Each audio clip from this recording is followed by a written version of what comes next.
It was a rainy afternoon in the city of Charleston. The streets glistened under a gray sky as people hurried past, umbrellas tilted against the wind. Among the crowd, walking with purpose, but dressed in a tailored navy blue coat, was Mr. Charles Whitman, a well-known millionaire, investor, and property developer. At 55, Charles was the image of success, graying at the temples, polished shoes and an expensive watch peeking from his cuff. He had made his fortune building luxury, condos and flipping old estates.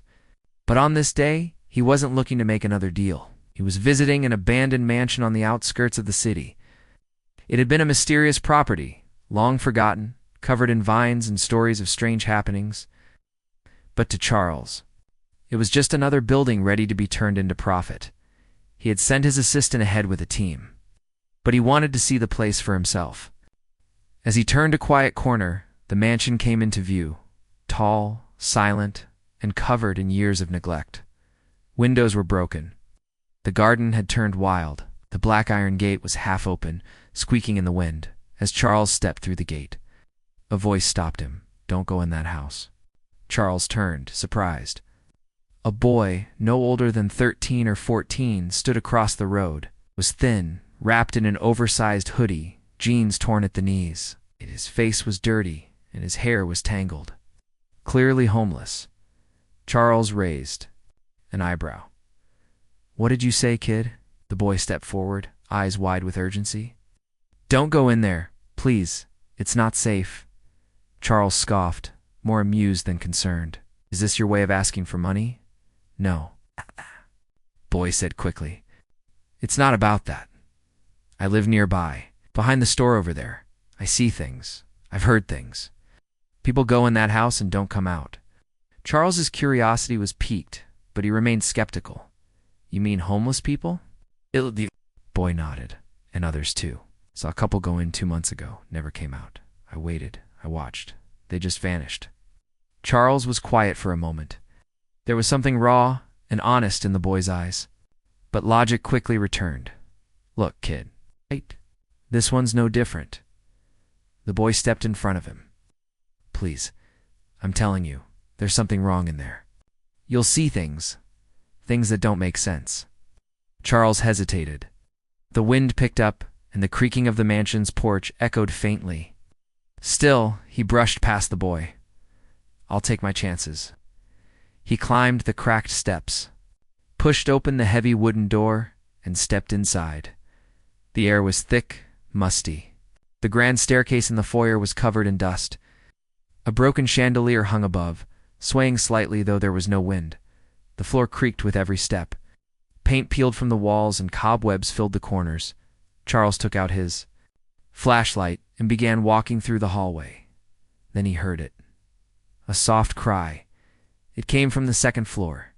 He paused, heart skipping a beat. Was someone else in the house? He climbed the stairs slowly. The cry came again. It was a woman's voice, faint, as if trapped behind a wall. Charles followed the sound to a room at the end of the hall.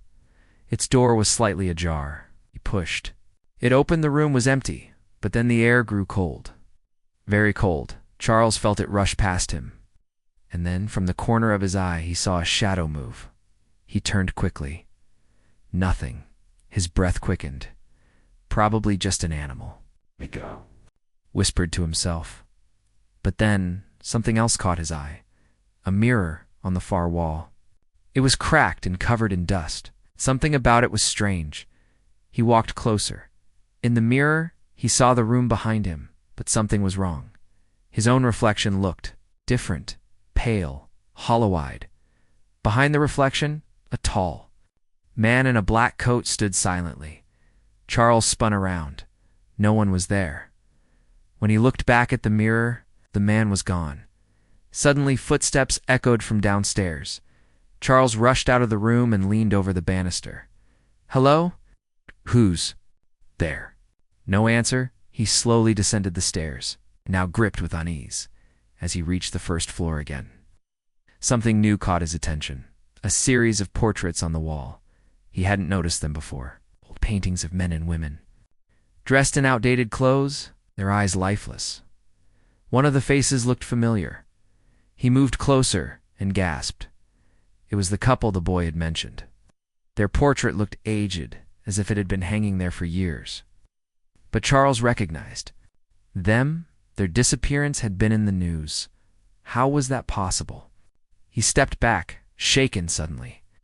The front door slammed shut behind him with a thunderous bang. He ran to it, pulling hard. It wouldn't budge. He yanked again, still locked. The wind howled outside, and the lights flickered. Shadows began to stretch. Across the walls, moving unnaturally, dancing like they had minds of their own. Charles backed away, heart pounding. Then he heard the voice again, the same one from upstairs, soft and haunting. Get out. Before it's too late, he turned and ran back toward the foyer, tripping on a broken floorboard. He hit the ground hard. When he looked up, he saw something that made his blood run cold. On the wall in front of him, written in what looked like dried blood, were the words, "You shouldn't have come." Then silence. A new sound emerged from the hallway, slow, dragging footsteps. He scrambled to his feet and turned toward the noise. A figure appeared at the end of the hall. Tall, face hidden in shadows, wearing a black coat. The same figure he'd seen in the mirror. The figure didn't speak. It began to walk toward him, step by step. Charles backed up, trying door handles, looking for an exit. Every door was locked. The figure came closer. Then bang, the front door flew open. The boy from outside stood in the doorway, panting, his arm holding a large rock. "Come on," he yelled, without a second thought. Charles ran past the figure, which now seemed to freeze in place, and dashed through the doorway into the rain. He didn't stop running until he was down the street. And out of breath, the boy caught up. Moments later, Charles looked at him, shaking. How? How did you know?" The boy sat on the sidewalk, hugging his knees. "I've been watching that house for 2 years. People vanish. Things move. I hear voices. No one believes me. Saw what it does. I didn't want it to get you too." Charles stared back at the house. The door now looked perfectly still. The mansion quiet, unmoved. He turned to the boy. "What's your name?" Eli, the boy replied. "I used to live with my mom, before she disappeared." Charles felt a chill. She disappeared. Eli nodded slowly. In that house. They sat in silence for a moment. The rain had lightened to a drizzle. Charles finally spoke. "You saved my life, Eli. I owe you everything." The boy didn't say anything. He just looked down. That night, Charles couldn't sleep. The face of the man in the black coat haunted him. The portrait of the couple. The voice he returned the next morning, but this time with the police. When they entered the house together, everything had changed. The hallways were different. The paintings were gone. The writing on the wall had vanished. It was as if none of it had happened, except for one thing, in the basement. Behind a hidden door, they found something chilling. Dozens of old portraits, faces, of missing people. One of them was Eli's mother. The case made headlines. The police couldn't explain how so many people had disappeared or who had hung the paintings. There was no sign of murder, but the air inside the mansion felt wrong.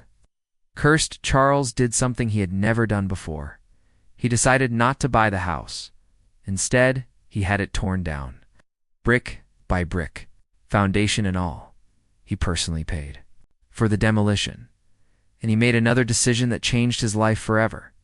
He adopted Eli for the first time in years. The boy had a warm bed, new clothes, and food every day. He laughed, smiled. He even went back to school. Charles, once a man focused only on profit, now found himself watching cartoons on the couch with a child who had once saved his life.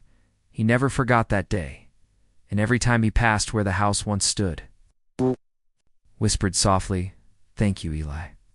Because he knew that if he hadn't listened, if he hadn't been warned, he would have become just another face in a portrait.